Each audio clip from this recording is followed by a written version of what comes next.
So this is great. So you're doing well in this porno, and this is something you've done for a long fucking time, this POV, and you get to fuck Monica's sweetheart, who I thought was beautiful. I didn't get to fuck. And you got to fuck Raveness, who probably wouldn't work with me because he probably heard stories about me fucking too hard. And this was basically private. Basically, kind of. Because I mean, okay, I had to hold the camera and all that, but I would take them, get a room, and that was it. And we walk down in there, and I'd tell them in advance, I'm popping hopefully 3 times, right? And then that's what we would do. And then I would edit together, you know, to make it all work. And that it just did good. So sometimes I know what goes down, you know, it's a beautiful thing, right? In a hotel room or in some place. Yeah. It's, you know, intimate, and it's... Yeah. And I got to pick, you know. They weren't picking for me.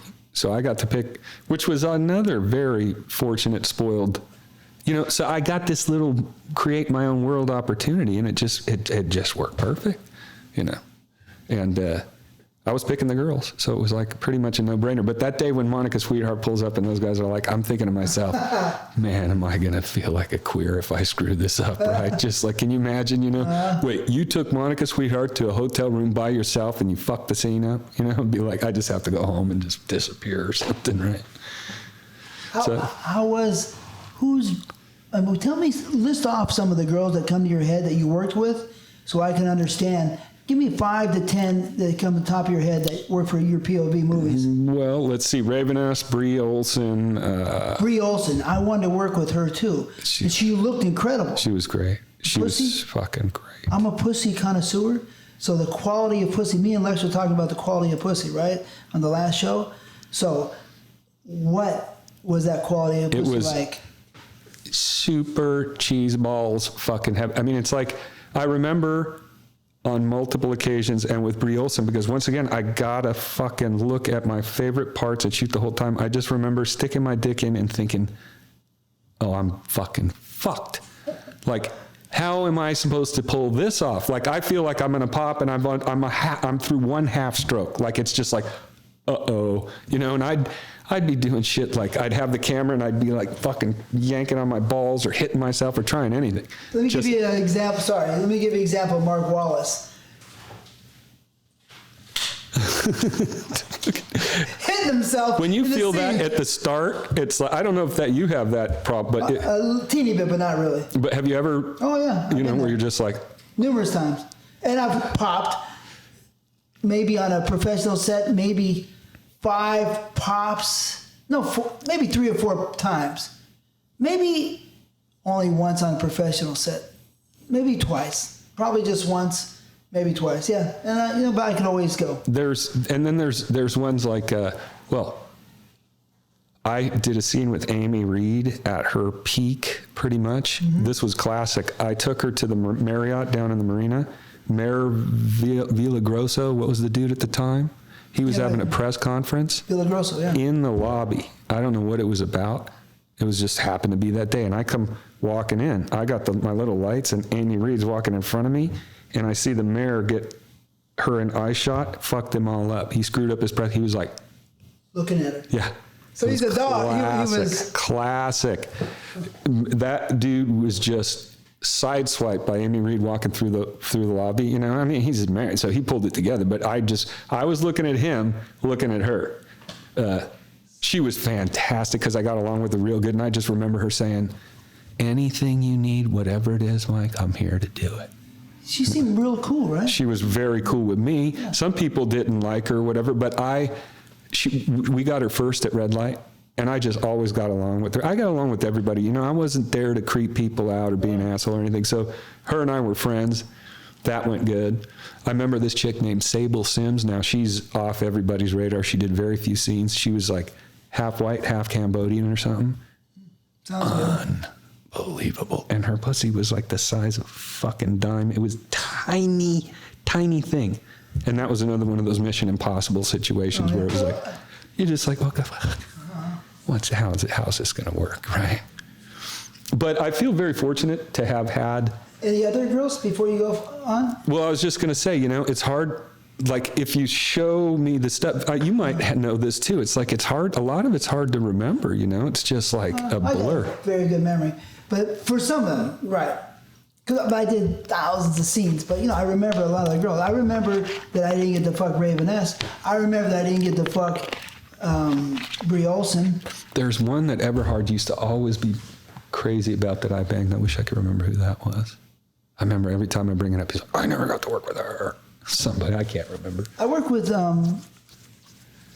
Amy Reed, from iMovie. She was cool. If you like tits like myself, you remember she had those. Nice, beautiful tits.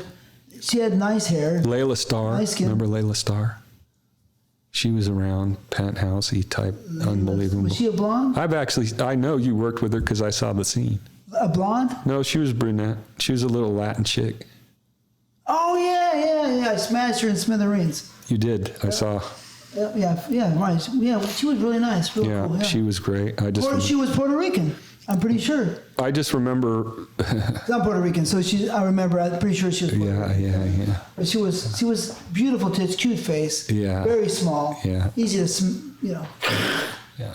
And I would usually mix up my movies with like well-known girls, but I also like to get a lot of the new, fresh, like, the ones that are just wet, really wet. Yeah.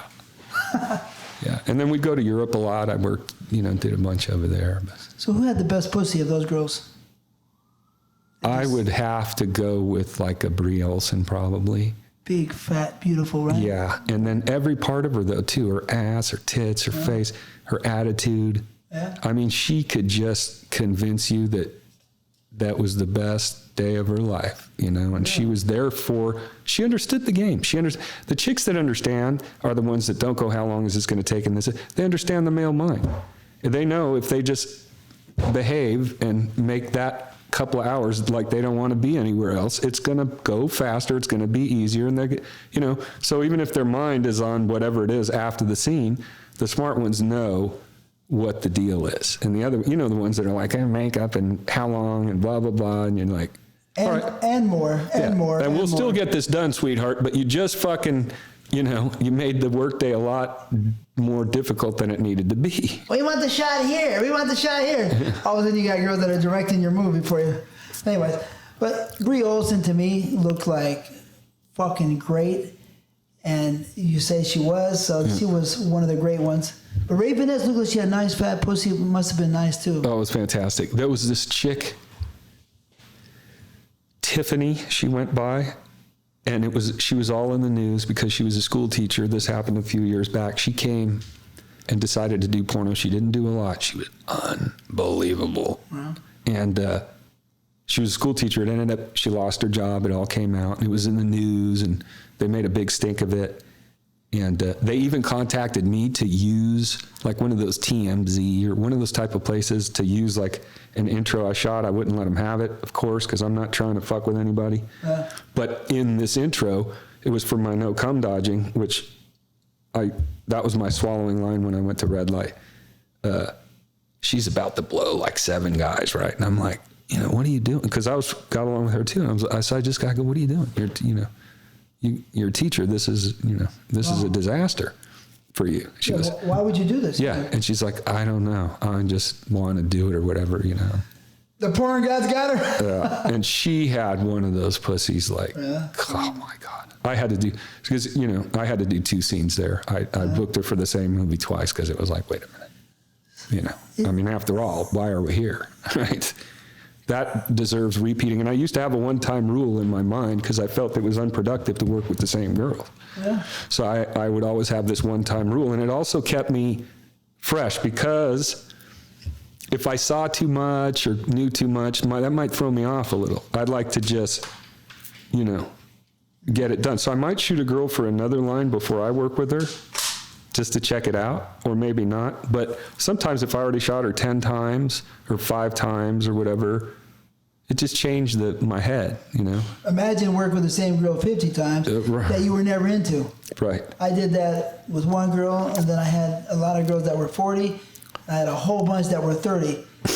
And, and a lot of them, probably all those big numbers, I really wasn't really into. That's what blew me away by that skill set that you have there, that ability. People don't understand that. It's like, try that. You want, But the second part of that, which some people would never know, and you might know, but not really because you're not really there, kind of, is that when you're doing all these scenes like I was doing, you're hitting sponges, you're hitting all kinds of try this, try that, and you know what? And so your dick will get chapped up pretty bad and to a point where it could be numb.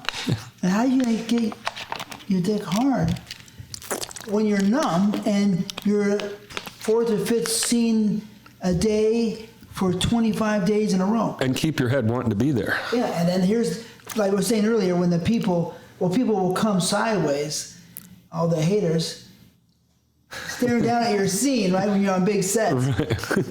Right.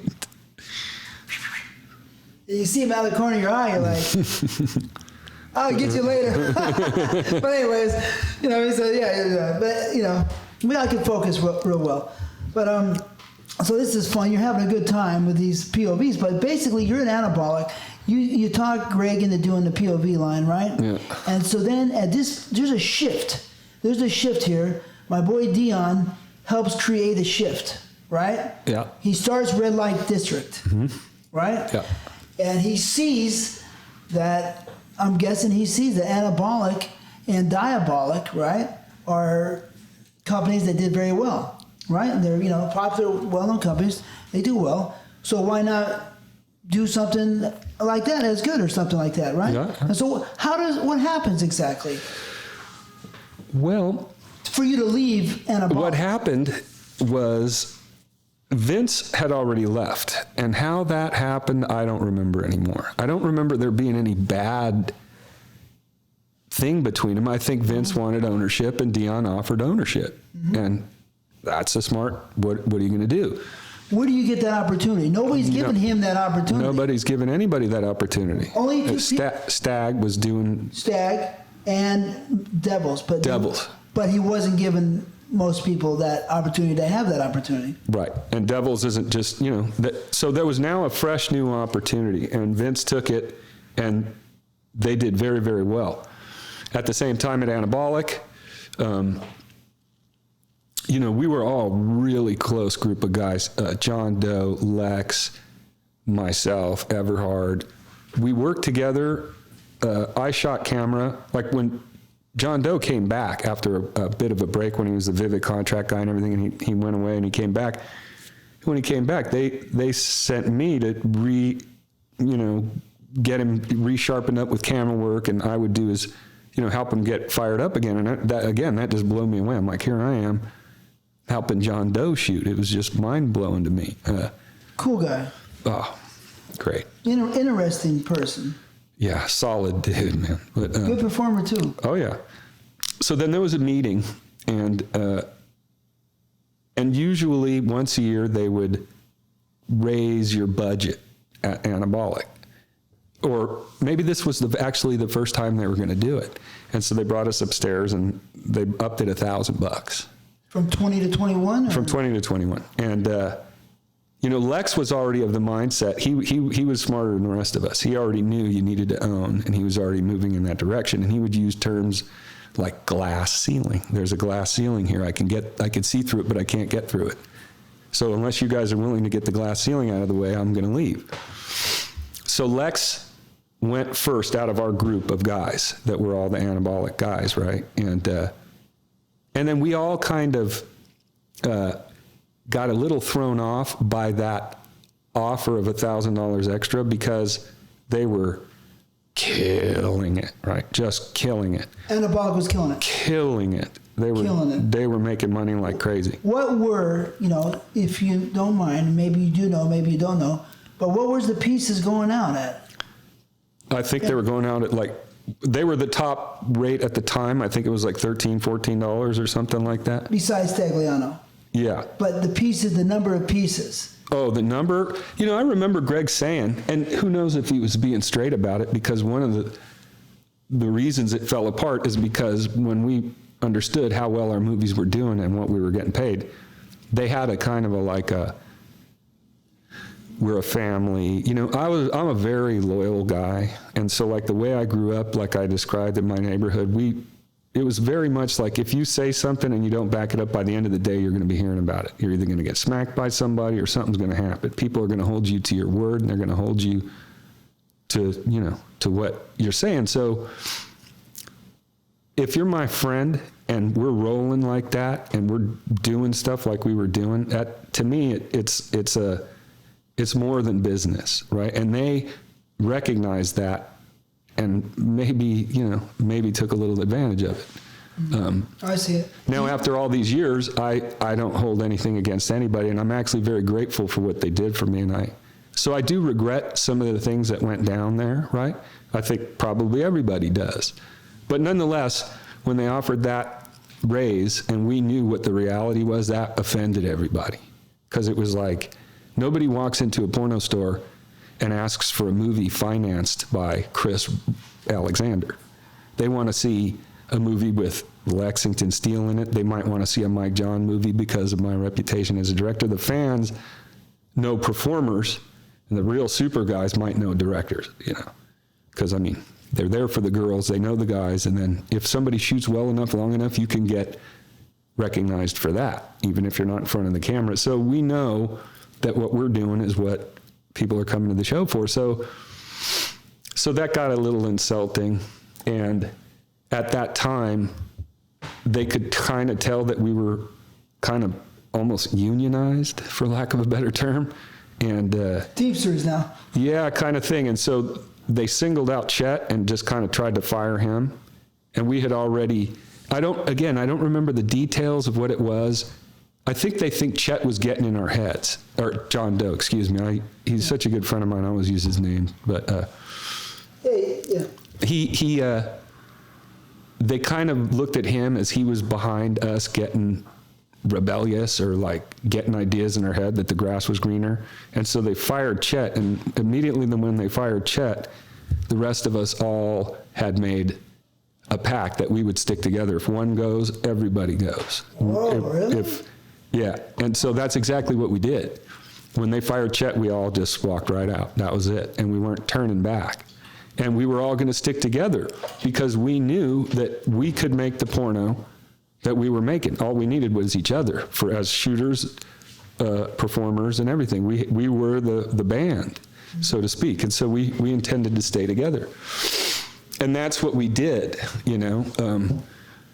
that ended up being at Red Light, All right, so I'm going to get this straight. So you, John Doe, but Everhard. And who else? I don't know. Vince was already gone. Vince was already gone. How long was he gone for? I don't know. It wasn't long, but at the 6 months, a year would be the most, I would call it. Who else was the other guy there? At Anabolic, I'm having a hard time remember. At that point, they had taken on John Strong. They had that guy that later died, went by the name of Chico Wang. So Anabolic kind of filled in our spots with those guys who were performing. And I was made to train everybody in camera work. So when I was shooting first and Lex and those guys were performing. So I trained Lex on camera. I trained Everhard on camera. And all the new guys, they just because my camera work was what really got me in. Like I told you, sitting in the edit bay, they go, damn, you're shooting better than our guy. That worked for me. And they wanted my look of style of camera work to be the anabolic style of camera work. So I had trained John Strong, who's like a Russian performer. He's been around a long, long time. I know. And I fucked his girl one time with Best Sex Scene. I demolished her for Joey. He said, I can do that. Anyways. But I was doing reverse cowgirl, standing up, anal, bah, bah. Right. That's not very easy to do without Viagra, Not very easy at all. Probably even with. But yeah, so we made that move together, and Chet was the only guy that didn't wind up, or John Doe, sorry, I keep doing that. John Doe was the only guy that didn't wind up at Red Light for whatever reason. And what reason was that, do you know? I don't really know. Although, he did have a touch of a reputation, like he liked to party, and that messed him up quite a bit. And when I say party, I'm not talking about, fucking a couple joints or this or that. And You like cocaine? he liked speed. He liked coke. He didn't like it, but it liked him. He very much struggled. Yeah, he committed suicide, probably around, 6 or 7 or something like that? Yeah. Something like that. It's over 10. He was in his, I think he was 40. And he was a little older than me. So it's a while back now. Yeah, long time. That was brutal. But the main question was, before this, do you know how many pieces that you were selling? oh, sorry. Greg used to say, I can't break, 5,000. Why can't we sell more than 5,000? And like I say, I don't know if that's true or not, because it wasn't like they were trying to let us know that they're making, millions. So maybe that was true, maybe it wasn't. But that was a number that I would always hear. And then, of course, you have titles that do way better than others for whatever reason. And their Gangbang Girl series was one of those, So I want to understand. So that you guys leave together, but did you already have the deal on the table from Red Light before you left? No deal. No deal. No deal. So you were out there in the wilderness, kind of. Yeah. Like you were almost that one time before you went back to Costa Rica, right? Yeah. Out in the wilderness. And who contacted you? Were you tight with Vince Boyer to begin with? Yeah. You were. I've always got along great with Vince. We've always been friends. And So then there was a time when he went to Red Light. I've never not been friends with Vince, but we weren't really like talking or whatever. And there was definitely a lot of bad feelings towards him from the anabolic people, but for doing that and for starting Red Light and all that, they were just very upset about that and didn't like it and felt betrayed by Vince. That had nothing to do with me, right? I mean, no. So I never had a problem with it. And they did start doing a lot of copying basically anabolic titles, but once again, it was like, whatever, that's what they're doing. And At the end of the day, you get, it's hard to take sometimes when you create something. yeah, But at the end of the day, nobody really owns everything. no, And so there's no way around it. And that's just the way that it is. Yeah. I've been ripped off a million times. You know what I mean? But ideas, and you get pissed off. If you're smart like Larry Flynn, you might trademark it, patent it or whatever you can do to it. Yeah. And try. You're on the right track if people are copying you anyways, Yeah. right? They don't copy shitty stuff. Right. But in those days, you thought you owned something. You don't. No. So anyway, so you get, how did you end up there? Who contacted you? I think I just called Dion.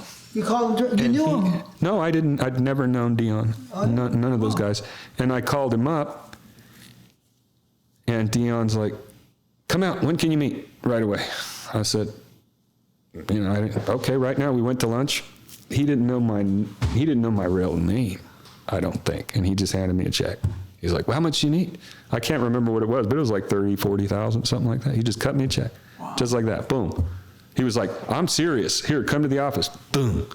I go, what am I? He goes, I'm not worried about it. I know what you do. Bring me a movie. And I got an ownership deal just like that with him. I didn't have the money to start up. So he even hooked me up like that. He told me stories, and, I'm very friendly with Dion. He's a good friend of mine. And he gave, from what I understand, he started a lot of people with budgets. Yeah. Right? Yeah. And that's a lot of money out of his pocket. Yeah. It wasn't Vince's money, it's his money. Yeah. You know what I mean? Yeah. And so his money's out there and helping everybody. He wanted to start a company, he's intelligent, but that's a lot of fucking money out there for him to be spending and trusting everybody. He was very confident in what he was setting out to do. Yeah. Oh, he wasn't fucking around. But my point is that from what I heard, he feels that a lot of people didn't understand that he was trying to help everybody too. He's trying to help himself, but he's trying to help everybody. Do you get that feeling that some people didn't appreciate that? Well, I don't know that that's what ended up happening. Like, it didn't start that way that I know. And, the one that I was closest to there was Everhart. And so it grew very quickly. At first, it was just Vince pretty much over there. Mm-hmm. And then I don't remember if those other shooters or the order of things, but I was accepted immediately. Vince was very open and like, oh yeah, get Mike over here. And I always liked him. He's cool. yeah, you guys, he had a house up in near, I remember you guys living nearby when he moved to. Yeah, I think he lived in Bell Canyon when I was there too. Yeah. I remember that because once again, that's TT's house. That's where, you know, the legend lives. He lived the legend. I'm like, oh yeah, okay. Vince was one of those guys that would always be like that, you know. Oh, yeah. He was one of the ones. Really? Thank him. Yeah. You talked to him? I actually haven't in about 8 years, but I just contacted him. I got his phone number, and I'm going to be calling him any day now. Okay, when you talk to him, tell him I want to get him on the show. Is he in L.A.? Yep, he does house inspections now. Dion calls you. He gives you a check. He gives me a check, and it's off to the races. And then right then, I shot my first movie at Red Light was called No Cum Dodging Allowed. I remember hearing that name. It's a very creative, interesting name, and it's from the heart. It's not a bullshit title, right? Well, what I used to do, because how my previous following title was Down the Hatch. And then, like I say, I would put between scenes, I'd put in-betweeners, we call them, and they'd be POV blowjobs or maybe even a little mini blow bang or whatever it was. And I was always working very closely with the editor. At the time, it was a guy named Kurt Cal 44, he called himself. Really talented editor, just died about a year ago. But he would give a lot. Like, he wasn't, oh, I got to get this movie done kind of guy. He really liked it. And he especially liked that I was into making it a little more, the in-betweeners, like we called it. We'd even make little funny parts, like if something weird happened on the set, or I would do this thing called the art of the cum dodge. So I'd show examples of how chicks aren't supposed to do it, you know, and they're like turning their head or trying to push out, and we'd label all the dodging techniques, and we'd have so much fun laughing at that. You did that on the in-betweeners and Down the Hatch. And so one of the things I would do after I would give you examples, in every movie I did examples of improper cum handling by a female, and then I'd show the last, after 5 examples of dodging techniques, I'd show a good, like, this is how it's done, and then we'd stamp it, no cum dodging allowed, pong, Down the Hatch. So that was one of my taglines that I used in that series. That's fun. Then I made that the next title. And they weren't very happy about that at Anabolic. They thought I'd stolen something, but I came up with all my own titles and all my own everything, you know. They thought you stole the title that you had already come up with originally? Yeah, because I made all my, you know, they gave us full freedom to roam wild. So but you made that title for Anabolic. They didn't come up with it. No. Because I don't think they're that creative. No. It was the people. Yeah. I created tons of stuff in my company. Me, you know what I mean? But I'm part of this different world than a normal company owner. Yeah. But yeah, so that was already your idea. Yeah. So you didn't steal shit. That went and sold. That first volume was on, there used to be, I don't know if it's still around, but it was Adult DVD Empire or something where people would look and gauge because they'd have their top selling list. And for a while in the business, people would check that list, and it just sat at the top for months. Really? I was like, holy shit. And that went good. And so, yeah, we had a great... How many pieces, you know, did you think you sold on that title, since it was #1 for so long? That was like over 25,000. Wow, that's great. Right? Yeah. It's a fucking dream. Yeah. And you got the action on that. Yeah. So, I mean... I was doing good. I have another question, but I want to see the next title. You know what I mean? And then I'll lead up to the other question. So what was your next title? It could have been Teenage Spermaholics. That was a good one. But I don't remember the order of things like that anymore, you know, how they came out. But you started making a lot of titles that sold well. Yeah, yeah.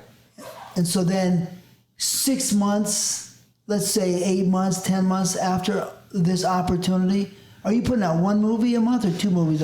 So as I remember it, I usually did 1, but I did pick up the pace and do 2 for a while, I think, you know. It depended. But a lot of the scenes that I was doing, you know, it was like I would have different movies open at different times. You know, especially when money was real good. I was like that girl for No Cum Dodging. And it might take me a while to finish that movie because I didn't have the right girl for the next scene or whatever it was. So I was particular like that. And I was never mailing it in. You know, it was to me, it was like everything, you know, I put everything I had into that stuff, and I wanted to be the best it could be. So I wasn't about to just grab somebody and shoot because of that, you know? So it depends on the time, but. That's ironic because I used to make my movies and I would do the same thing. There's no fucking way in hell I could get the movie done just by getting it done. Right. You know, this month I'm gonna get it done. Impossible. But I had so many different series. I had it all going on in my head. Yeah. Right? At one time, you know, 40 series going on in my head. But one of the main series that I came up with this series, this idea. Everybody copied it, became one of the new genres, and still one of the genres today. Is I came up with Mothers and Daughters, 2005, right? And I'm so good with faces, right? Especially, I mean, most companies not good with black girls' faces. They don't know shit. They can't see it. But if you look at my horny black mothers and daughters, then I made the title, I Fuck You and Your Mama, right? So I had so many titles, right? Those people never give me this credit. But in 2005 or 6, we won the most downloaded movie with AEBN for I Fuck You and Your Mama, number 1 or 2, right? But see, people, ABN, you know, we're following the ass around. We like that. We don't like strong Maynex, only if you're Rocco. If you're TTBoy, no. He's too short to be a killer. Or where the fuck you guys are thinking. Right? So anyways, I would sit there to get my movies done.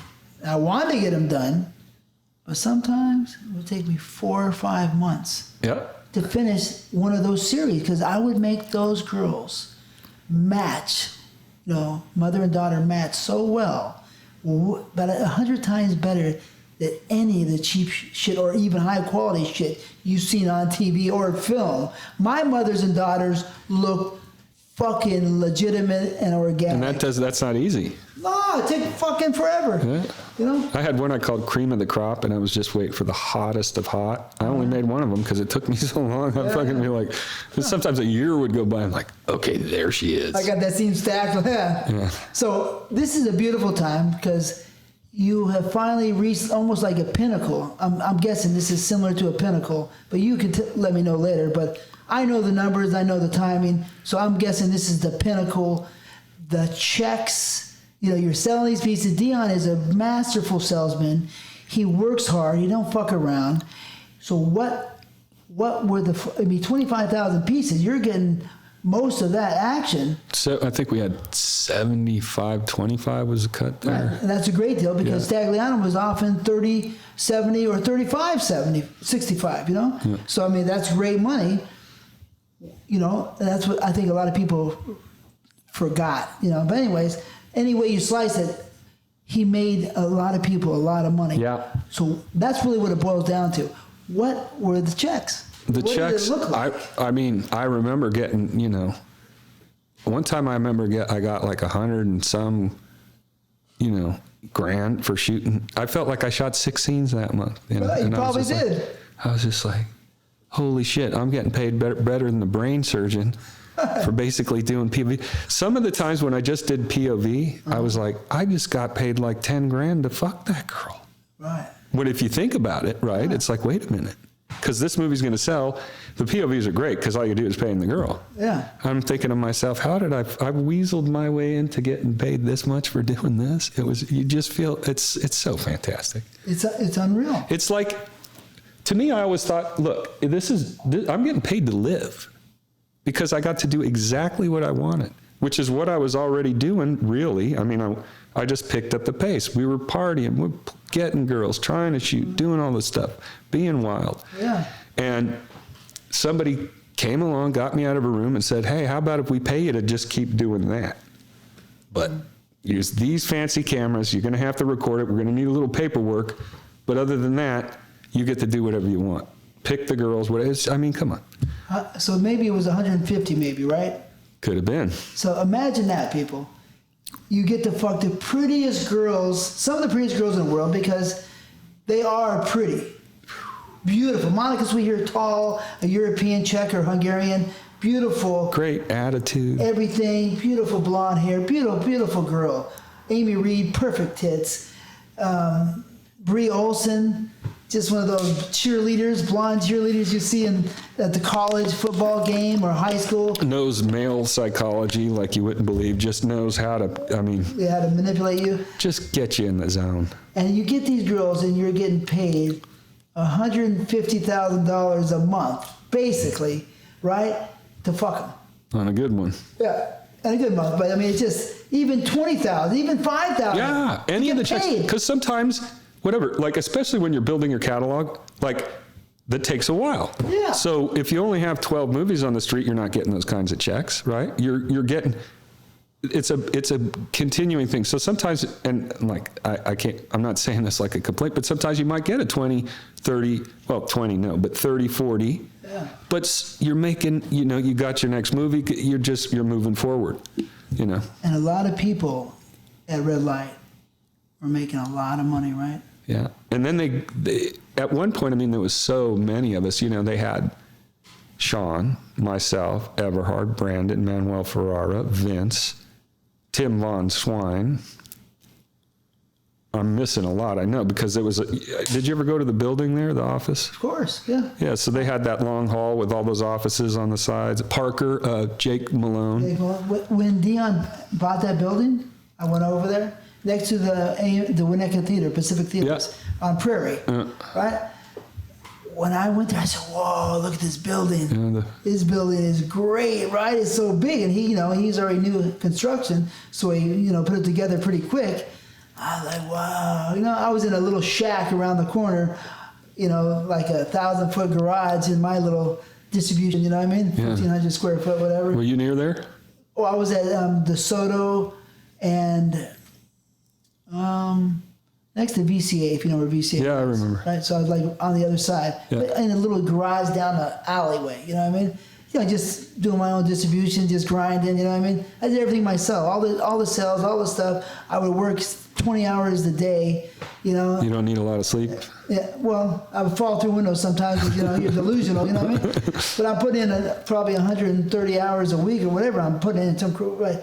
A lot of for the first year in my company, I started distributing in 2003 when I opened it up, the sales. I did everything, and I would probably work, 7 times 2 is 140 hours a week. Yeah, that's you're getting pretty tired. Yeah. Right? But and I went over to Dion's. I said, "Whoa, right? It's so beautiful. This is a 10,000 square foot building, but it looks so big to me. You know what I mean?" Later on, I got a bigger building, but that building looked amazing. I never will forget it. And I remember going down there and seeing that. It was cool. Yeah, and it was a good place. There was a lot of energy in there. There was a lot of good shooters.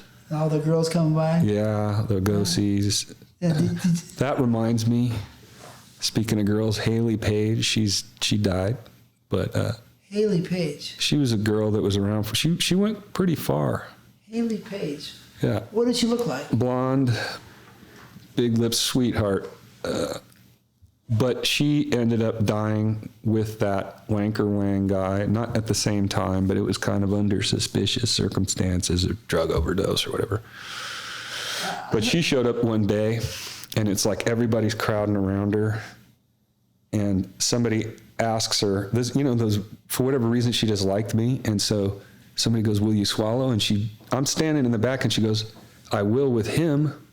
And I'm like, I guess maybe I wasn't shouting or yelling or waving my flag enough or too much in the front, so she just picked me out, and yeah, that was great too. Yep. Sure.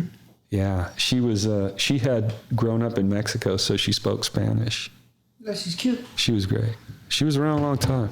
She was one of the ones that managed to, she didn't just come and go kind of thing. No, I always hate to hear that anybody in the business gets taken out, because it's a fraternity. If you're not a good person in business, then good, get the fuck, take a ride, to see whoever's on the other side. But so it's kind of sad, especially if it was somebody you liked. She got involved with that dude that was just a real piece of shit. What's this guy's name? His name was Wanker Wang. The way he went by that, and he somehow worked his way in. He was a real good con artist. He got everybody believing that he knew a lot about the internet when none of us really did. Mm-hmm. And he was just able to manipulate and fool people and kind of bounce around like that. He did a good stint at Anabolic, but he ended up overdosing himself, and I think she did as well before. So he overdosed and died? Yeah, after her. Okay. So, well, it's too bad she died. Yeah. So everything is going great at Red Light, right? Yeah. What was the turning point? When was there a turning point that changed everything? I know there was a turning point there. Yeah. Let me ask this way. So Lex was killing it there. Who was killing it the most before we go to that? Wait, did Lex Lex didn't come there. No, he did. He did? Yeah. And then he went to Mercenary. He just started his own company. I think so. But he was there. He was. Yeah. God, my memory. I remember for sure because I know. No, I believe you. Because when you say it, it's like I've had so much interaction and working with Lex that the where we were blends. That's what I get confused about, because we would be on the road or shooting and, the time frame is kind of fuzzy. Yeah, a lot of years. Who was killing it besides you? Were you the number one seller? Who was the number one seller? Dion told me I was. Really? Yeah. That No Cum Dodging and all those titles, they just killed it. They did really well. And I would always go overboard on my movies. And the more money I got, the more overboard I went. Yeah. So it was like, it got to a point where we were doing real good. So you could afford to do that kind of thing, Yeah, I mean, I know Vince did great. I heard he did pretty good. Those cum swapping, right? That one did good? He just, Vinny, Red Light had a really good thing going there, so you would have to suck to not do good. Yeah. Because there wasn't, they timed it right, and we were making good movies. So whether it was Vince or myself, everybody there was doing well. Brandon Irons, he had his niche. He was doing this thing 50-1 where he would get sucked off by 50 different chicks in one movie. You got 50 girls in the movie. Right? Yeah. Brandon was the ultimate porno fan. I mean, if you went in his office, he had everybody else's movies on the wall, like mine or yours or whatever. And he just was a super duper, very nice guy, but a big fan of the game. So he had his niche, and he was definitely shooting for, if he didn't make any money, Brandon was a unique type of cat like that. Manuel Ferrara was there. His movies always did well, They had a guy. Then they had some shooters that they were just using to kind of fill in. Like there was this dude, Robbie Fisher. Oh, yeah. And he was a very nice guy, but he wasn't really a pornographer in that sense, He like had a very numbered thing. Like he used to bring this board with the poses of the girls, and he'd give me a number one, give me a number two, like that. Structured. I don't know if you remember a guy named David Luger. Yeah. He was there. Nice guy. Yeah, he was a nice guy. I don't know what happened to any of these cats, but there was, there was quite a few of us. At one point, there might have been 10 of us, maybe. How come you never called me up to do a scene for you? I didn't know it was a possibility. I would have. Are you kidding me? Yeah. But you were always, doing your thing. Like you figured that out real early on.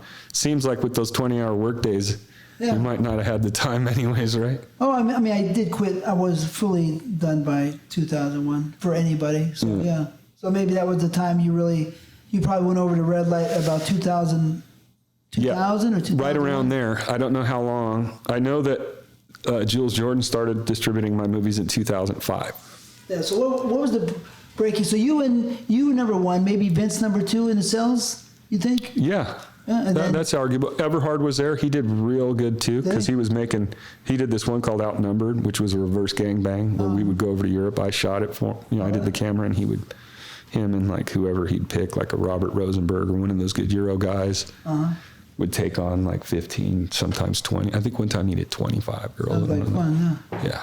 Yeah, if you do it right, it's a lot of fun. Yeah. And if you work with the same guys, like any of the guys I worked with already knew I was getting the shot. So there was never, we didn't have to communicate or cut or stop or do any of that. It was just like, okay, roll it. Yeah. He knew I knew what to get. Yeah. And, Makes it much easier when you're working. Yeah, so it's like a fine-tuned machine, right? When I would work for myself, I'd say, so you gotta, sometimes you're paying attention, to the cameraman, not paying attention to the girl when you got it. But if the girl was so pretty, there was no way I couldn't pay attention to her. Right. Or the chemistry was there, Yeah. When I switched over from all those features to a small camera. Unbelievable. I mean, huh? All of a sudden, like a wild beast, you know. yeah, you're not like holding a position and waiting for them to adjust. Or looking at everybody around you, you know what I mean? I would just go fucking crazy. That's why I always said to Avian, you fucking guys didn't recognize me going crazy and making this shit fire. You know, when we talk about not recognizing, this just popped into my mind, but like Mark Davis. Yeah. You know how many things that guy made happen on scenes just because the girls all loved him? Loved him. Loved him. I remember I used to say this was one of my things. Like girls, I'd be like, hey, you do anal, you do this. I will with Mark Davis. And I'd always say, yeah, so will my mom. Fucking that doesn't count. People just don't know that the girls... I said I had Mark Davis here, I saw. right? I didn't watch it, but I saw that. You know, we worked, of course, in numerous sets together. The way the girls loved Mark Davis would make me jealous, but Mark Davis is such a nice person, such a good guy. You can't. That I couldn't be jealous. You can't. You know what I mean? There's no way. You're like, hey. Yeah, no. Nobody. To the girl, hey, what's up? You know. Mark Davis, you can't be mad at Mark. No, Davis. you Come can't on. say nothing. He's the nicest guy on the planet. Yeah, one of the best of all time, and he's a great performer, a serious sex guy. You know, so he's. But they never gave him any of that credit. He never got You're right. nominated for Performer of the Year, I don't think. And it's like, Well, here's another. are you kidding me? That guy, Yeah, it's fucking ridiculous. unbelievable. If you're behind, once again, if you're in, you know what that man's Mark done. Davis was very, very good. Let me give you another person who didn't get any love, who is really unbelievably. You just say to yourself, "What the fuck?" Ready for this one? This guy would have really been good for your movies. Peter motherfucking North. I got to shoot him one time. You did? Yeah. For Shawn Michaels. Shawn Michaels? Yeah. No, come I dodge. worked with this girl named Nevaeh, I think it was. Spanish girl? Blasted her. Yeah, half white, half Spanish. Blasted her, the whole couch, the back fucking wall, the whole place. Like, God, bring a fucking raincoat or something Right? here. I mean, crazy, right? That was a big deal for me because it's Peter North, right? Yeah. And so, Peter North. like I said, I started working for those guys. It was like crazy. Seeing Peter North was something for me. You know what I mean? Yeah. When I said, hey, and he took me under his arms like a brother. I saw that you did. I'm going to watch that one. I didn't yeah. have time, but I saw he's in your. We probably did 200 or 300 movies together side by side or on the same set. I mean, hundreds, right? He used to always call me his little brother. I saw he was in Vegas this year. Yeah, He's great, yeah. Peter North, Harley, they didn't give him anything. Big dick, crazy cum shot, good looking guy, came in shape, never high, never messed up, always professional, and you don't give him Performer of the Year or the best sex scene. You would just assume that What? was a done deal. It's a given, right? Yeah. What I just figure he's, What the fuck? And then I think Paul Fishman, I think he made it, was a show on Showtime. This thing really chaps my hide, like they say on that salsa commercial, right? Texas, New York City. New York City County. So Right, really chaps my hide is that they made this 50 greatest porn stars of all time. I think Paul Fishbein made it. Part 2 first was the sex movies, then it was the porn star. I think it was him. I could be wrong. And they didn't put me anywhere on there, right? They put a guy that was from the late 70s, early 80s who did like 4 years of work, had a small dick, and never had my kind of power, and gave him the top 10. And I don't think I saw Peter North in there. yeah, no, I've had that similar experience. It's like, who are these guys? What are they watching? What are they doing? What the fuck are you watching? But you realize sometimes, like I had some scenes. I remember one specifically Marcus did. I can't remember the fucking girl, but it was terrible. He was struggling. And I've worked with Marcus hundreds of times. Mm-hmm. So you know the deal. It's like, all right, we can get the scene here. It's not a problem. He was getting strong. He'd give it a run. Then he'd lose it, get it back, boom, boom, boom. So we pieced it together. It was fine. And the chick was into it and everybody was cool, But what happened on set and what came out on this, it still wasn't by any means a nomination-worthy scene, in my opinion, of all the scenes I had shot that year and ones that Marcus himself did. But that one ended up, winning for whatever it was. And then in that same thing, like that same year, Lex, Marcus, and I went to Budapest. Uh-huh. And those two got in the zone like I'd never seen and were just killing it every single time. I didn't have to do anything. I was basically just, okay, I hardly even cut the camera. Shoot stills, pops, boom. It was just like we were a factory, not in a bad way, but just like, And so, that's just how it is. Like, there's what goes on, what's really happening, and when they end up deciding in their... Well, I would guess in the early days, some of the people that judged these, if it even was judged correctly, and fairly, were very biased. For sure. Very, very, very biased. Yeah. And they used to say stuff about me. This is all about you, but they used to say in the magazines, this guy's a Neanderthal, this guy's this. Well, my focus and concentration was so far above all the other people that I would never fail, would not allow myself to fail. I come from working in mines at 6 years old. I come from places that you would never want to be. You know what I mean? Yeah. Slave camp, you know what I mean? And you didn't recognize that, you fucking idiots? Let's go back. What was the turning point? What happened for you to, in this red light? This is like the gold mine. It's like the old West. You've just struck it rich in the gold mine, because you come from the east. You're coming out west, right? Mm-hmm. And you're from south or whatever. You just end up in the gold strike, right? And these people in the old days came out west, and the smallest amount of people struck it rich. You're one of the people that you hit a giant gold vein. Yeah.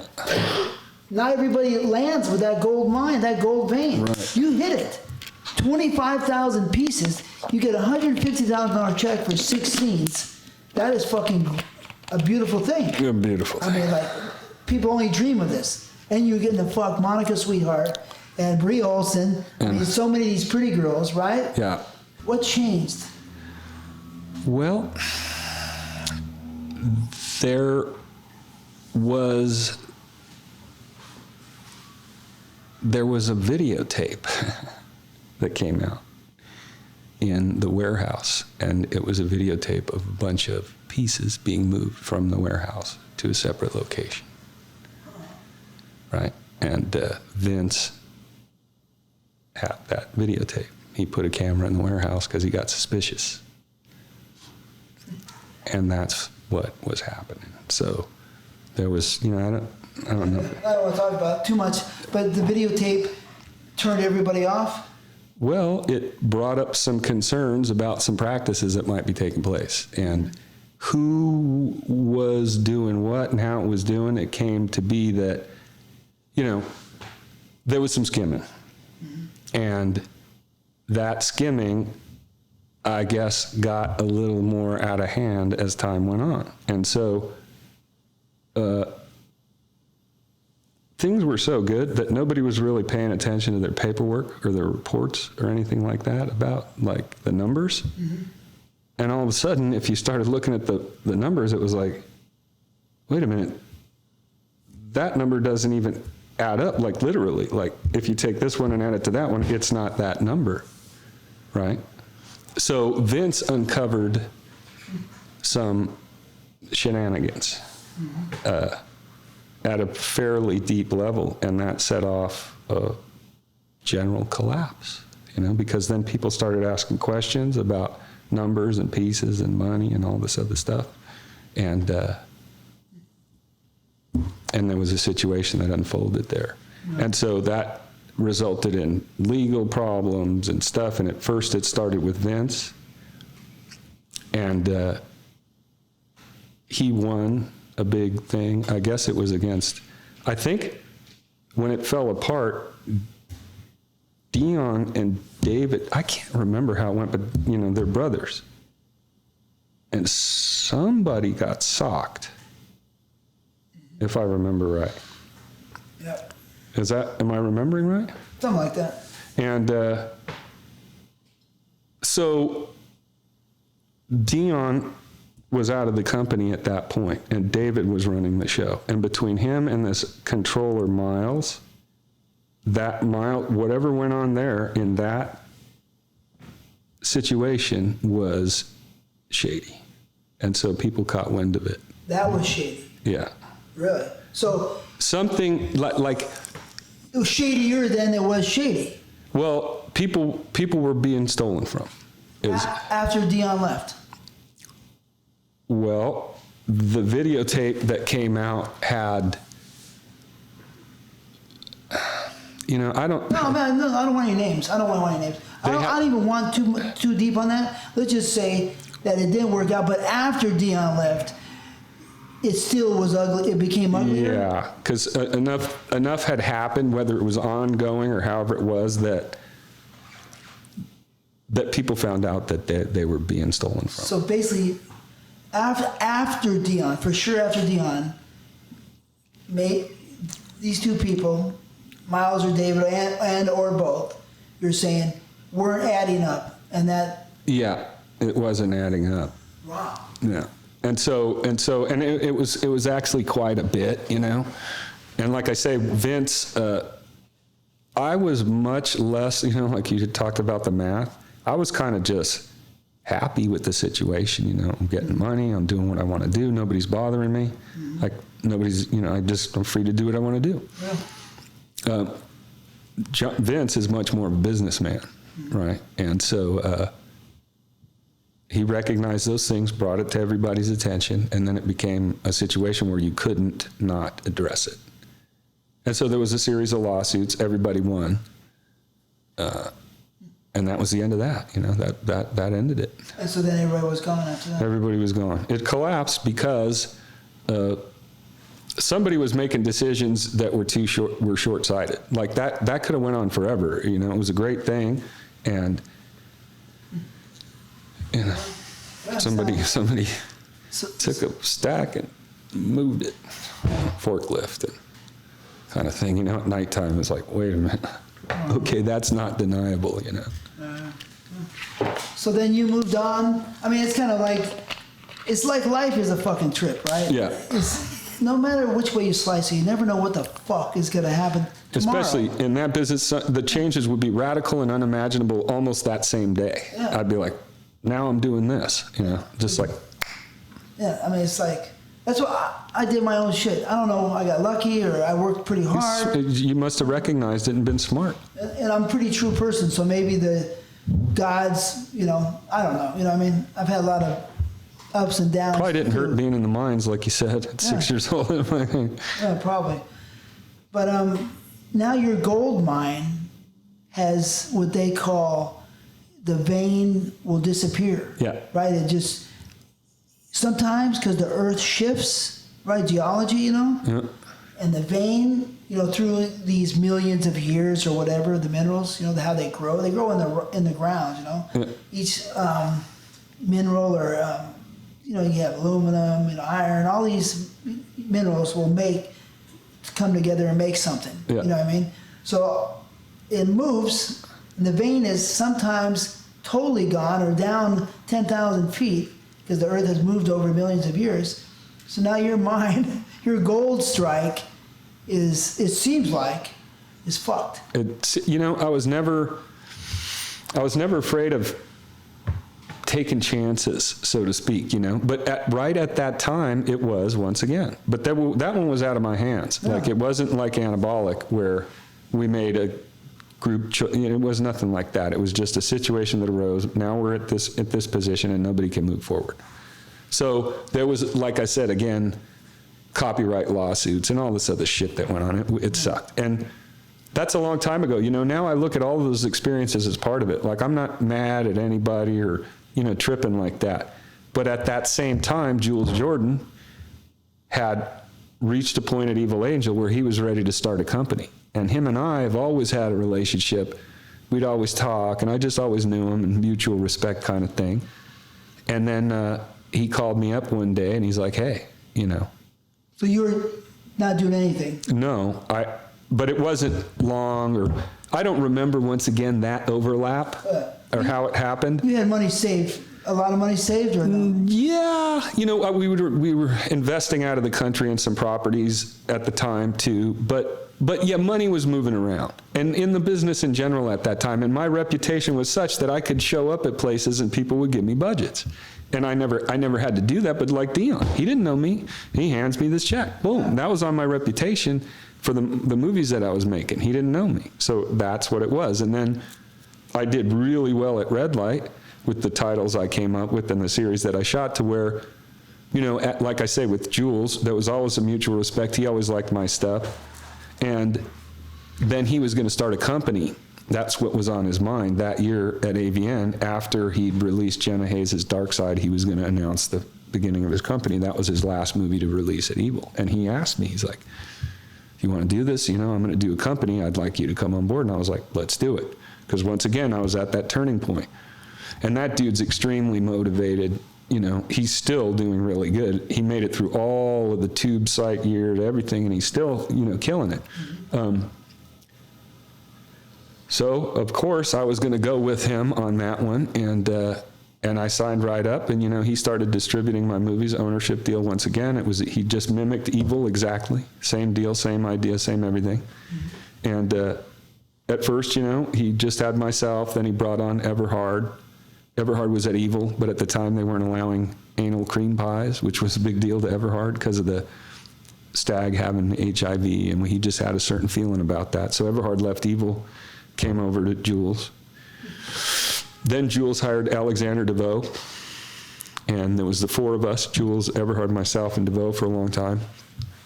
And then he slowly started to expand over time, you know, since he had that distribution network. As the business changed, as the tube sites came about, and as he just kind of adapted. Then he started distributing other people's stuff and, you know, doing what he did. But that worked very well for me. I haven't shot in 8 years, and I still get checks from him. Really? I'm about to refire it up. I just met with him. Oh. I'm going to dust off some of my old lines, start shooting. That's cool. Yeah. What kind of checks were you getting from him? Those were fantastic. Those were very consistent in the 100,000 range because he just sold well. And now I had a catalog too, right? Because I built up all my movies. I owned at Red Light. Those came with me. Now I had put them out under his banner and just continued on from there. So then I had already had, you know, those first few years of building your library takes a minute to where that momentum comes like that. So then I got that going, and that still stands today, even though I haven't shot in 8 years, you know. And you still get residuals? I got a $3,000 check from the guy yesterday for doing nothing for 8 years. I was like... That's been consistent for the last 8 years? Yeah. Well, no, it's you know, it goes down. Every month. But the last couple years, like, I've been in Costa Rica for the last 8 years, so... I was doing something down there that took absolutely all my time, and I didn't even talk to him or come collect a check. I'd come home and I'd have almost 30 grand, boom, for the year. There you go. It's like, you know, that's fantastic. Yeah, that's great. It's nice to have passive income you don't have to do anything for, right? Yeah. Oh, it's a beautiful thing. So working for him was a dream, pretty much. Yep. It just was a continuation. He once again wanted me to do my thing. So he's like, okay, this is the deal. Let's do it. And he actually, no, you know, now that you say, did I have money saved up? No, he's got me fired up there too. Wow, really? Yeah, that's right. Well, he had a lot of faith, huh?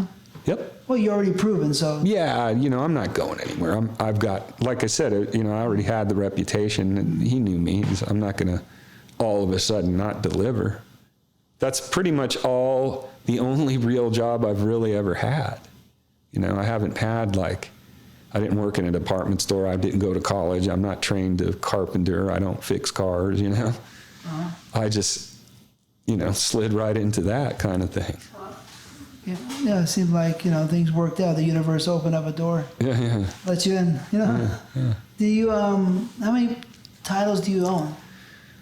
Probably like, not that many, nothing. I'd say like 170, 180 maybe. I'd have to look at the website. I haven't even thought about it for a long time, you know. Because once I stopped shooting about 8 years ago, we'd made some investments, myself and Everhard and a friend of mine, And we had a new business to open down in Central America, and that ended up taking every single spare second of my time. It was so demanding that I just thought I was going to maintain shooting and go back and forth, but that ended on the spot. What was that? It was a hotel. Yeah, we tell built me, it. Tell me about it. I'm interested in, property, construction. We bought land in the wilderness that you can only get to by boat 25 years ago. And then slowly we began to realize a dream, which was to have this like place in the middle of nowhere where we could surf alone. And we thought we were going to, we thought like we'd get girls at the hotel and we'd be banging them and they'd come on the boat and leave and come and go and leave and it'd be great. It turned out it was just a bunch of old bird watchers and stuff where we built the place. It's just out in the middle of nature next to a very famous national park, so. But anyways, that is an extremely difficult business, and it just took everything, because I have a bar, restaurant, hotel, tour company, cleaning company. I got 4 boats, so you got to boat the people in and out. So it's a very complex operation, and they rely on us for everything. So doing that for the last 8 years just grinded me into the ground, and we were looking for ways to change that and use the property for something else. We ended up getting, like on TripAdvisor and that, we ended up being the #1 small hotel in Central America. We even got #7 small hotel in the world for 1 year. There's 20 on the list. I'm like, somebody, how guys get awards that don't deserve it in EVN?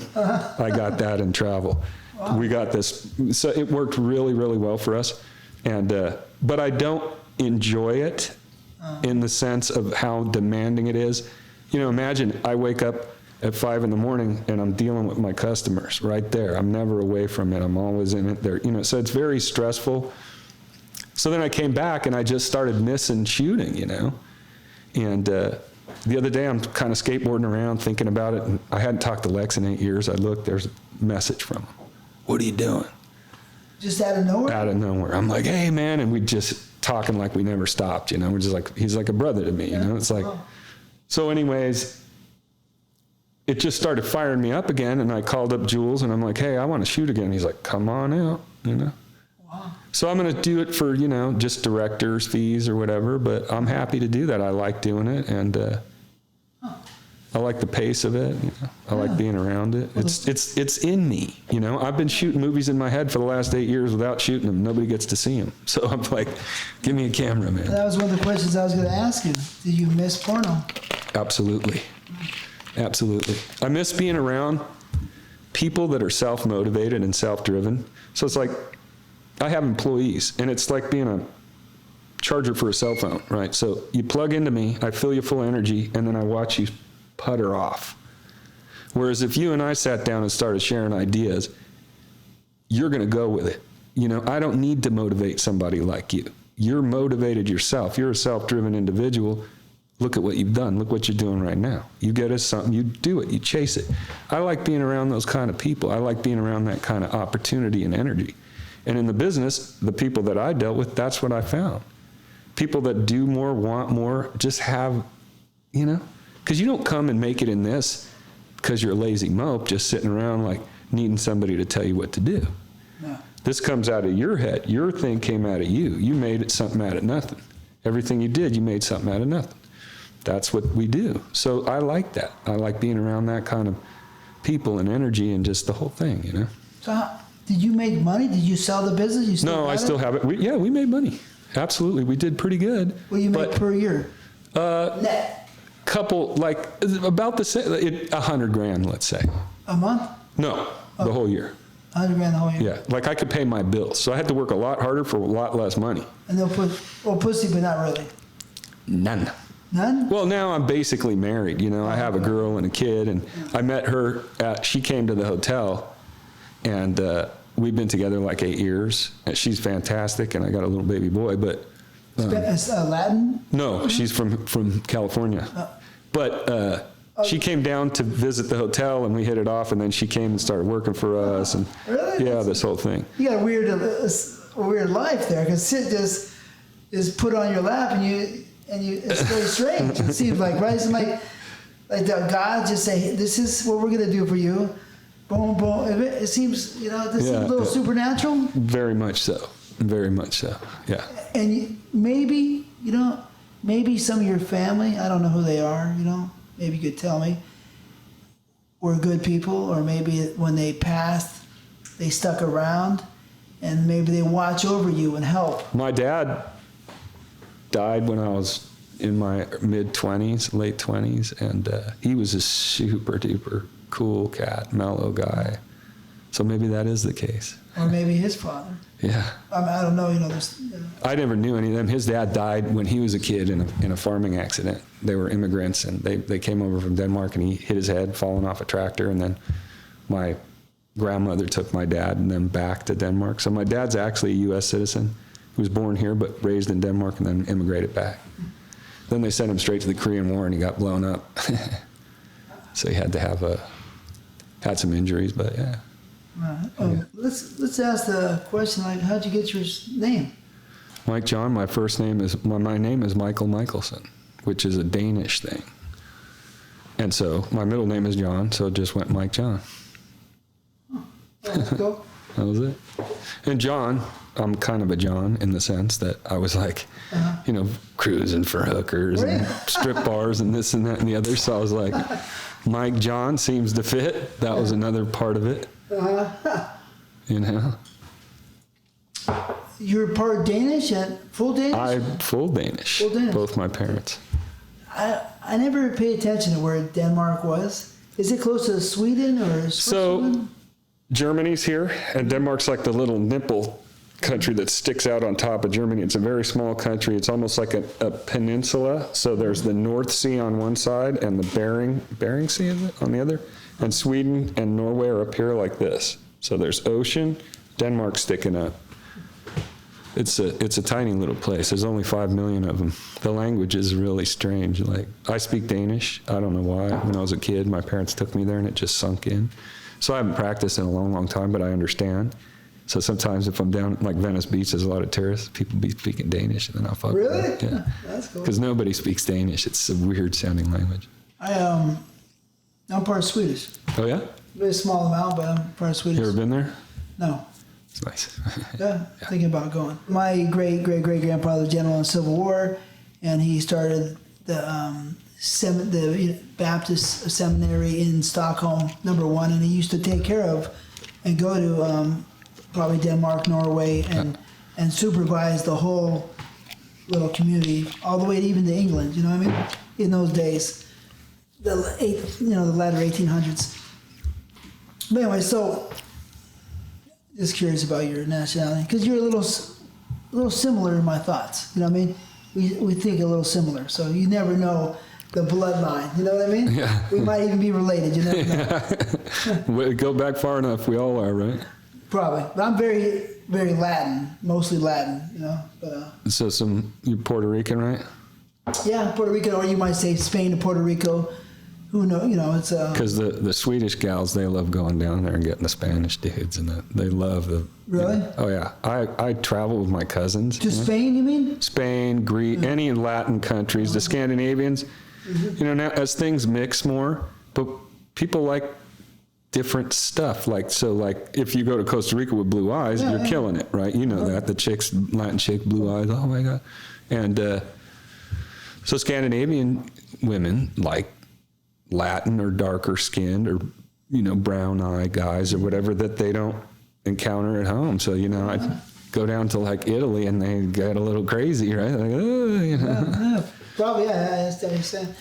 I love all the girls, but I do like brown girls. Yeah, me too. Black, dark black, or brown. I just like my girls brown. Some of the best scene. You remember Sierra, the black girl Sierra? She was I around here. remember that name, but I didn't work. I don't think I worked with. I don't even know if I used it. I might have. So many girls. I pioneered black porno pretty much. I know. So thousands of girls I shot. So I can't. I remember She the was. name. She went pretty far, and she did a lot of stuff. But she had these big giant tits. Anyway, her and I just one of those memories. When you ask about girl Sierra, oh god, I like black chicks, right? So Yeah. some of the best scenes I did were. Yeah. Yeah. The black girl made got me excited. That's why I started my company. That's why I started Original Black Street Hookers, because they told me that one day, you know, I said this before on my show, Mike at Devil's Films, Mike Rubenstein, he said, hey, why don't you make movies for me? I'm Performer of the Year, you know, and I'm, you know, a killer, you know what I mean? I'm like, I don't know, I could do these scenes so easy. You know what I mean? I could just sit there and talk to a guy, Peter Northby walking by. I said, look at Al, I'm not even, it's so easy for me, right?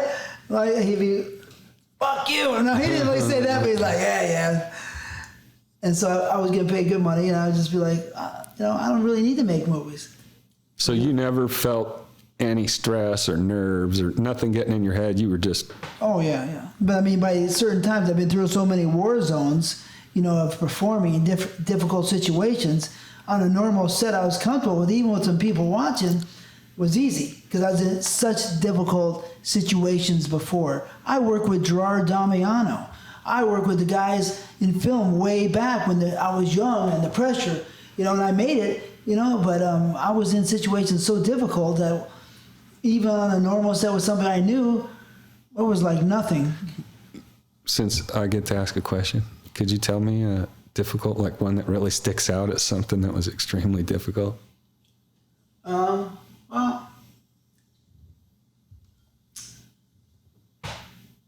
I mean, there was difficult scenes sometimes, but they weren't difficult to me. You know what I mean? So, you know, I mean, we did a scene, me and Vince Voyer did a scene for Michael Nin, Latex, or Shock. You know what I mean? We were all I remember that. in gargoyle makeup, jumped out of the sky. Vince was not having a good day, right? Next to me, a lot of people did. You know what I mean? But we were also in makeup for 4 hours or 5 hours. It was probably 2 in the morning when we did the scene. But, you know, like they say, nothing bothered me. That's what trips me out, though. Like, you get dressed up like a gargoyle and you're still able to... It's like... Oh, yeah, no, the makeup latex on your face for 4 hours, you know, is, serious makeup. We jump out of the sky. I used to be able to jump. When I worked in a truck shop, I could jump off of the top of the parts room, which is like almost a story. I just jump right off, fly. I could just fly, like, I don't know, you know, maybe supernatural, superhuman, I don't really know. So I jumped out of the sky with a heart on. Off of like a roof? Not a roof, but maybe, let's say about 7 feet. Right. You know, not everybody's doing it. I'm just flying. We land, we do the best sex scene. But let's say that scene had an audience. That scene could be difficult for people. You know, and it's late at night. You know, the one best sex scene because Michael Nin, you know, the scene was cool. It was, you know, different. But, you know, Vince wasn't having a good day, so I wouldn't say it was the best scene. You know what I mean? I did a scene for Jay Gardena, you know. He was married to Jen Jameson. Right. And he had filled the studio with all these cars, track tech, right? And this one might be kind of difficult. Filled it with all these cars. It wasn't difficult to me. It was kind of fun. And you had all these people down on the ground, not on the ground, but on the level of the floor. But I was on the car, on all the roofs of all these cars and on the hoods. I guess they were junkers or whatever. Fire pits going everywhere, right? And girls hanging around, right? And I would jump from the hood or the roof of the car, because I could fly, you know, fly into the next, and fuck the girl standing up, reverse cowgirl standing up, and, you know, middle with all these people watching. That could be considered kind of difficult, Yeah. right? But, you know, those scenes weren't that difficult because when you first come into business, it's way more difficult because you're on these sets, like I'm saying. Gerard Damiano, Henry Pichard, Alex Dorenzi. I'm thrown into these scenes with these famous directors, you know, and it's very much more mysterious back then. It's not the same. You know what I mean? There's no porn. I mean, there's porn, but it's hard to get anywhere. And when you land up with all these famous people and famous directors and famous porno stars, one of my first scenes, I was stuck with Tom Byron, Joey, John Leslie was on a set watching, Jamie Gillis was on a set watching, Mark Wallace, a couple other guys, a gangbang with this cute girl. And, you know, in a warehouse in a cold San Francisco night, you know, in the 80s, and you're like, there you go. You know, so it's not so easy. So when all these hard situations that I made it through, the scenes, a lot of the scenes were nothing. Only when you get tired, fatigued, and a girl you may not be turned on to did it get difficult. But my mind said, I'm not going back to the slave camp. I'm not going back. Fuck you. I'm not going back. Whether I got to come with a condom on, anal, with a girl that's not super clean in a hot summer day when I already did 3 scenes and I still got to come with a condom on. And I had to wash the condom off twice, right? And come from a condom. Who do you think can do that when the hole's a little bit opened up? Not too, maybe nobody, maybe only a few people, right? But so those situations prepared me. All that prepared me to be able to perform, and now that my mind, you know, betrayed me. That's tricky, though. That's tricky because it doesn't take but a slip in the head. Mm-hmm. And then, that's happened to me doing POVs. All of a sudden, I've done a great scene, and all of a sudden, I think to myself, man, it would suck if I didn't pop. And then I got to get that, you know, like. So that always just tripped me out, that mind control, especially with the costumes and all that stuff. Like, I remember seeing Vince dressed up as a pirate to bang Jenna for some big pirate movie. And I'm just, you know, if you know. Conquest or something. Yeah, if you know the guy and you see him dressed up like that, you're like, oh man, he's like, you know, it's like, oh, poor Vince, he's got all this going on. He just wants to fuck Jenna dressed up like a pirate or whatever. Well, you know, the thing. Brian Sherwood at Extreme, they used to fuck him. Yeah. He was a PA guy, you know. Was he? He was a PA before he became a star, you know. Or not even a star, just an actor. I don't consider him a star, but he did his job. And, oh, yeah. You know, I shot him many times. I like Brian. He's a good guy. He's a nice guy, right. But, yeah, those, you know, it's with the famous directors and the film sets where they were big, you know what I mean? So the pressure is great, and people used to come and watch, a lot of people. So that when you're used to that stuff. You would think they wouldn't have allowed that just because, like. No, sometimes they would know that I'm performing, and they come on, and they bring their friends, you know, and you had to sit there and, hey, do the show for everybody. I always, like I told you in the beginning, I always never took it for granted. No matter how good the guy was, I still always tried to make it as comfortable as possible. I just treated it that way, you know. I never invited people or did anything because I put myself in that position. So even though you might be completely bulletproof and unthrown off by something, I would still just not go down that road just because, you know, I'd be like, okay, this guy's good. So what? That still doesn't mean you need to make unnecessary distraction, right? Yeah, you could lose some of the passion. For sure. You know what I mean? You could. Not say for sure, because sometimes when you're two professionals, right? Mm-hmm. And I had such incredible focus. You know what I mean? I have really good focus. Always did. Well, right? you couldn't, I mean, yeah. That's. And memory. You know, I worked on trucks as a youngster, and I still today remember almost the nuts and bolts still on transmissions and engines. Oh, you were a mechanic? Yeah. Oh, yeah. And so I still remember the bolts on some of these Cummins engines and the Fuller transmissions and you know, the brakes. I still remember the coarse thread, fine thread, 9/16 half inch, 3/4, 5/8. I still remember all these things, and this is 30-some years ago, right? Good. Got a very good memory. But yeah, anyway, so those situations get you strong. You know what I mean? Yeah. So a lot of different. You know, I could go on for forever. But let's talk about you. So, what old-time directors, do you remember any old-time or respect any old-time directors, let's say from the 80s, that you can remember? I don't remember directors. No, you don't care about them? Well, you were part of them. I didn't, yeah. you know. Yeah. My access to porno wasn't such that I would be searching out, oh, I need that movie. You know, I was happy to get whatever I could get, right? Like we were talking about, it wasn't like you could just click on something. You'd have to go to some porno shop and fucking whatever it was, you know? So once you guys, the performers, started to be the shooters, that's when I started getting favorites. And that's when I started to want to go and specifically select. Before then, when it was like the guys that you speak of, like Alex Dorenzi and these guys, I became aware of them after I was in the business. But I knew of like Byron was shooting, Mark Wallace, all those early guys that started doing the Gonzo thing. That was really something to me. I also appreciated, I loved the Jake Surprise and the Ed Powers movies. It was like Ed Powers wasn't doing anything for me, but when he would bring in Jake, that to me was porno. It was just like seeing that chick get unblindfolded and having the Jake dong. Because I did get to shoot Jake a few times. Oh, yeah? Yeah. For who? For Anabolic. Oh, yeah? They hired him on several occasions, and for Sean. Sean would hire him, so I would get to shoot him for Sean. And that had an impact. Like seeing how Ed Powers would bring him in. He was smart to do that because, you know, Ed Powers, that was... anybody could be Ed Powers, which was smart too, because now Ed Powers, you know, everybody's got a bigger dick than Ed Powers.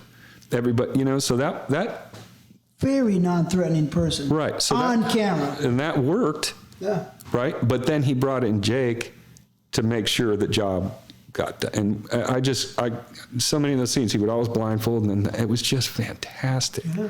Fantastic porno. So that, and those early things what was it? It was Gillis, Randy West, and Ed Powers, and they were the Nasty Brothers or whatever they were. Mm-hmm. So then I liked Randy West. Got to work with him a lot too. And he was just such an old school porn guy with the mustache. Hey, what the fuck are you guys? Like I remember Dre, we rented his house out for a location one time, Shawn Michaels, and we shoot up and we had 2 cameras. And he was eating fried chicken and smoking Marlboros, and he's like, what are you guys doing? He's all tan, you know, and he's like, and I'm like, fuck, I'm at Randy West's house, right? I couldn't believe it, right? And then he was getting kind of grumpy because we had 2 cameras, and he's like, what are you guys doing? It's a girl and a camera, you know? He's like, kind of like that. And then Sean's like, it was Vanessa Blue and what was the other one? Kitten. Oh, man, I missed that girl. I mean, I missed her as far as working with her, but I heard good things. It was those 2. And as Randy's grumpy level was increasing in the background. Oh, he was fucking them both? No, he was just watching, but he was kind of, again, Sean ran the location. But he was just cranky for whatever reason. And Sean must have picked up on it. And he's like, hey, Randy, what are you doing? You know, and Randy's like, oh, nothing. What? I'm having chicken. And Sean's like, one in the scene? And he's like, oh. Because he liked the girls, you could tell, right? Maybe that's why he was getting cranky. He wasn't in. Oh, sure, man, let me shower off, whatever. So, you know, Dre just snuck him right into the scene, and that was it. And then it was all good, right? It was real cool. Randy West is cool, yeah. So those were the guys, and then, like, you know, like I say, those early Gonzo guys, not so much like Stags movies per se. I didn't really like the camera work that much. You know what? Let me double. A lot of backlighting and a lot Let me double down on that. Me neither. Yeah. I don't think he ever liked mine, and that's fair enough, you know, but... Yeah. I just... Why do you think the people appreciated him so much? Because I couldn't get into it. I don't know. If I could answer that question, I'd probably be into it myself, right? But I just felt that the camera work wasn't that good. You know, it was a lot of backlighting. It was a lot of just movement, and like you said, you don't like losing the shot you like. Well, when I described how that mind-eye thing worked earlier and all that, so. I was always very aware of that, so I would be careful to not take away. I would try to add to it. So if I was on a tight-up penetration shot and I looked in the corner of my eye and I could see her face up there, I might just go like that. And now you got the big tight penetration down here, but now you got her face. And if something really started to happen on her face, well, I might have to go get that for you and then bring it back wide again. You know what I mean? So those are my same exact thoughts. That kind of instinct, you know, and when I would watch those movies, like Stags movies, I just didn't feel that same pacing. And so as a pornographer myself, you know, you did what you did because that's what you want, right? You followed your vision, and that's what we all do. And so that I just went from there, but I wasn't so much into that. The other guys I thought like shot a lot cleaner. A lot more crisp, a lot less. I looked at Rocco's, you know, because everybody liked Rocco's. And I looked at that cam work, and I was like, yeah, I see. What the fuck? It just, how can anybody jack off to this? You can't even. Yeah. I was like, I mean, maybe it was just one instant in one of the movies. Maybe the cameraman was bad, but do you know what I'm saying? Yeah, absolutely. Like, what the fuck? Yeah. I was like, all right. So I felt that way, you know, and I was lucky enough, like I said, to be able to shoot how I wanted to see it, you know? Yeah, yeah. I mean, I know that you made a name. I heard your name, and your name stands out, so that helped too, right? Like John stands out. So I heard your name, and I know I met you one time. I know in the back of my head, but sometimes, like I said, I used to work 20 hours a day sometimes. I'm all around, right? Yeah. It's good to remember. I thought I met you the one time. I had to introduce myself because I'd kept hearing your name on the road, man, and I'd be like, I got to tell him, man. He's gonna want to hear it. I'd want to know, right? So I was like, I got to tell him, man. Like everywhere I go, like I say, if it was like some strip bar 5 miles from the airport, okay, then we don't have. It's still cool because nobody else is doing it, but I'm talking about down some road, up some hill, around some corner, back in a place they got 5 chicks or whatever it is, and you've already been there. Sometimes more than one place. Like again, I could be like, oh, okay, this man, Titi, he comes here. He likes to shoot. He shoots our girl, you know. I'm like, really? Yeah, it was so cool, man. You were already there. Jamaica and Dominican, and probably Costa Rica. But you guys had shot there with Max, I think, and Sean and some people, and that was pretty legendary in Costa Rica because not a lot of that happens. And then, like I said, I shot my first movie there. And so your guys' story was still the one. Like, oh, these people came. And John Doe, yeah. Yeah. So all you guys, that movie, you know. Crab Island. And I think it wasn't the most secretive production, if I heard right. Wasn't it like private or something? Yeah, private. Yeah. It was big budget. So I was, me with my camera and a backpack and a couple of case lights. That doesn't draw as much attention, right? We brought girls from America, from LA, but we also used girls there. So it was interesting. Yeah, yeah. And we were all over the place, from San Jose, top of a mountain, to probably close to Haku, right? I don't know what it was. That's the most convenient, accessible beach. If you're operating out of San Jose, you would wind up in that area, probably. Herradura, when you said someplace with an H. I don't know the beach back then. Yeah. Only when I came back in 2007. No, to check it out. Just on vacation? Yeah. Oh, nice. But yeah, so how many awards did you win? I don't know.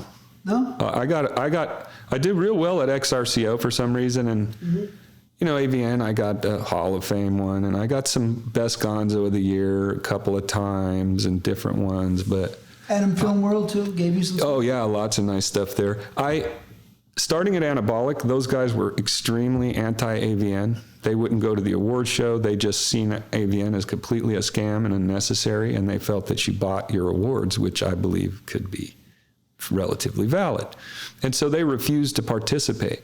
And I was a part of that, So awards night, Chris would have a dinner, and none of us would go to the show. And they not only were very much anti-AVN, they weren't silent about it either. They liked to fuck with AVN. So, they would not, I remember Greg making a big stinky, they never advertised, so they'd have best advertising campaign, and he'd send in their nomination and just mess around with them and stuff. And then there was the year that they did Rough Sex.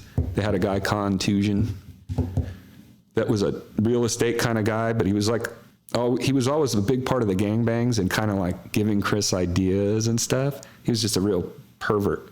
And he ended up shooting for them a series called Rough Sex, where you weren't supposed to tie chicks up and smack them and do all this stuff. And that was I remember.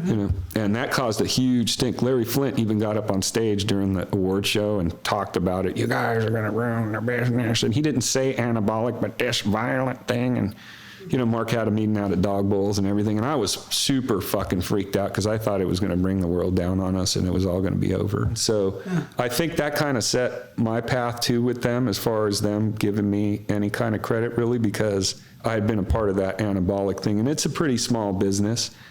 So those guys would go out of their way pretty much to offend Fishbein and those guys. It wasn't that they just weren't participating. They were actively kind of making fun of that system, and they certainly weren't going to buy themselves trophies. They didn't care, and they were doing real good.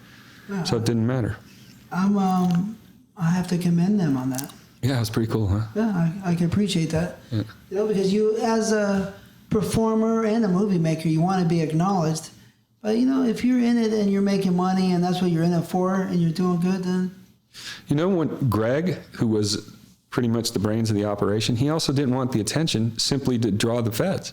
Because, you know, back then, people might not imagine this now, but that was a real concern, that you would be pulled into an obscenity case. And he felt that if he wasn't visible as the next guy and out in front in the big red car, so to speak, big red truck, that was a smart business move. Yeah. Well, Russ Hampshire had done, you know Russ Hampshire? I don't know him personally, but of course I know of him, absolutely. The owner, founder of VCA. Yeah. Had done probably a little bit before Chris and Greg started their company. I think around 91, Russ had to do a year. He pled guilty. Otherwise, he was gonna his employees were gonna be guilty if he went to trial. So he said, "I'll just take it." He went and did a year and paid $1 million fine. It's crazy, right? Yeah, and they set him up. Yeah. They set him up with obscenity, sent the tape to some place. Well, that's the only way it can be done. Yeah. It's the only crime where you're guilty until you prove yourself innocent in theory, right? Because obscenity isn't defined. So if they pull you in, you're trying to prove it's not obscene, which would be a flip of the thing, right? It's not nice. No. It's not nice. That's all. It was scary too. It was real, you know? We're at the end, so I don't want to bring a cloud over our beauty. No. You know what I mean? No. So we want to, be happy. But yeah, it's not nice. That's all. I'll just leave it like that. All right. But at the end, I asked this question. All right. You've had. It seems to me. So you're gone for 8 years, and so that makes that 12, pretty much. You took off in 12? Yep. Down there to Costa Rica to do your hotel? And so you started maybe in 96 to 97, kind of, really? Yeah, that was where the camera work started. So you have, that's like, 16 years? 17 years? Yeah, 17 years.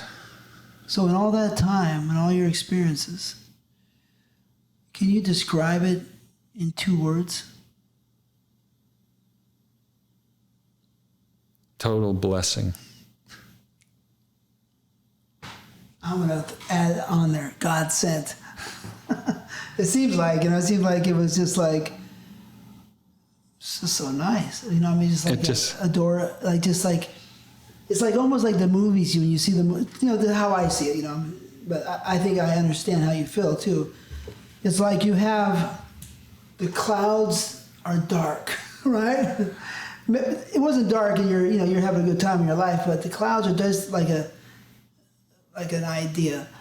The clouds open up, the sun shines a beam of light onto in front of you or on you, right? Right on me. And it's like everything is different. Just like that. Right? Just like that. All I had to do was recognize the moment. And it was impossible for me not to recognize because I was already moving in that direction. That's what I was going to do. And it just came right to me. Whereas if I wasn't already wrapped up like that, that's a different thing. But it was just the most surreal experience I could describe, to have all that going on and putting out that effort and being known in the bar, and then those guys showing up down there of all places and coming. That shit doesn't happen. No, I never heard of something like that. I haven't either, But it's like, it's just it's like a miracle, really, Especially for me, because it was like, it's just like putting on comfortable slippers. And I knew exactly what to do. I never had a problem with an idea. I would show up I'd be shooting big, giant scenes where we needed a scenario, where we needed this, that, and another. I wouldn't even think about it until I show up at the set. And then I just look at everybody, check the mood out, and boom, it would just, piece of cake. The angels are on your side.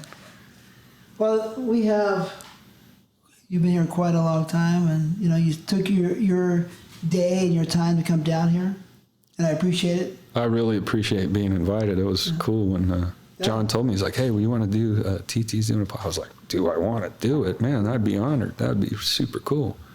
And you made me feel good today. It was great. You know what I mean? So, it's a real pleasure. Nice to meet you, finally, you, officially. Yeah. Thanks for spending the time with me. Thanks, man. Appreciate it. TTBoy TV out. Mike John. TTBoy.